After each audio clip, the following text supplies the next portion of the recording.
નમસ્કાર મિત્રો આજની વિડીયોમાં વાત કરીશું દેશ અને દુનિયાના સુપરફાસ્ટ સમાચારની।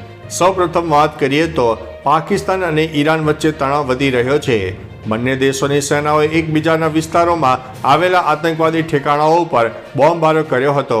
ઈરાને બલુચિસ્તાનમાં જૈશ અલ અદલના સ્થાનો પર હવાઈ હુમલો કર્યો છે। તેના જવાબમાં પાકિસ્તાને ઈરાનમાં BLA અને BLF સ્થાનો પર બોમ્બમારો કર્યો છે। તેનાથી બંને દેશો વચ્ચે સૈન્ય સંઘર્ષની શક્યતા વધી ગઈ છે। ઘણા લોકો માને છે કે આ એક બીજા વિશ્વયુદ્ધની શરૂઆત છે। અન્ય મહત્વના સમાચારની વાત કરીએ તો વન સેતુ ચેતના યાત્રાનો પ્રારંભ। મુખ્યમંત્રી ભૂપેન્દ્રભાઈ પટેલે વન સેતુ ચેતના યાત્રાનો પ્રારંભ કરાવી દીધો છે। તેઓ નવસારીની મુલાકાતે હતા અને તેઓ વન સેતુ કાર્યક્રમમાં ઉપસ્થિત રહ્યા છે તથા વાંસદાથી CMના હસ્તે ગૌરવ યાત્રાનો પ્રારંભ થયો, જેમાં CM ભૂપેન્દ્રભાઈ પટેલે અંબા માતાજીના દર્શન કર્યા હતા।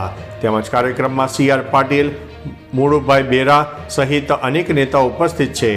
વન ચેતના યાત્રા 14 જિલ્લાના 28 તાલુકામાં ફરશે। અન્ય મહત્વના સમાચારની વાત કરીએ તો MPના CMએ કહ્યું છે કે આમંત્રણને નકારવા બદલ માફી માંગે કોંગ્રેસ। મધ્યપ્રદેશના મુખ્યમંત્રી મોહન યાદવે કહ્યું છે કે 22 જાન્યુઆરીએ અયોધ્યામાં રામ મંદિરના પ્રાણ પ્રતિષ્ઠા સમારોહમાં હાજરી આપવાના આમંત્રણને નકારવું એક મોટું પાપ છે, જેના માટે કોંગ્રેસે લોકોની માફી માંગવી પડશે। એક જાહેર કાર્યક્રમમાં બોલતા તેમણે કહ્યું છે કે પાર્ટીએ આમંત્રણને નકારીને દેશના બહુમતી સમુદાયની લાગણીઓને ઠેસ પહોંચાડી છે। તો ચાલો મિત્રો, ફરીથી દેશ અને દુનિયાના સુપરફાસ્ટ સમાચાર લઈને મળતા રહીશો। ત્યાં સુધી અમને રજા આપશો। નમસ્તે।